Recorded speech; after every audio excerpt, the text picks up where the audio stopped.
అత్యంత భారీ ఎక్స్‌పెక్టేషన్స్ మధ్య రిలీజ్ అయింది Ram Charan game changer. RRR తర్వాత వస్తున్న సినిమా కావడంతో డబ్బును నీళ్లలా ఖర్చు పెట్టి సినిమా చేశారు మేకర్స్. కానీ ఫలితం చూశాక అందరూ ఇండియన్ 2నే గుర్తు చేసుకున్నారు.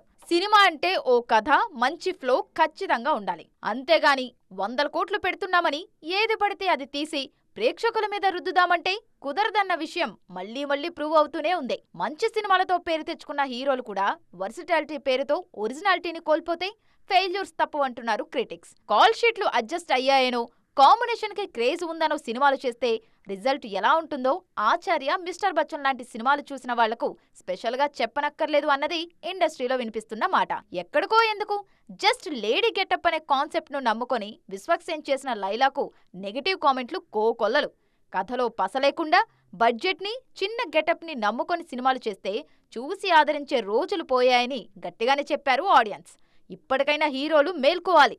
సినిమా మేకింగ్ లో మిగిలిన వాటి మీద పెడుతున్న శ్రద్ధలో 1% అయినా స్టోరీ మీద పెట్టాల్సిందే అంటున్నారు నెటిజన్లు.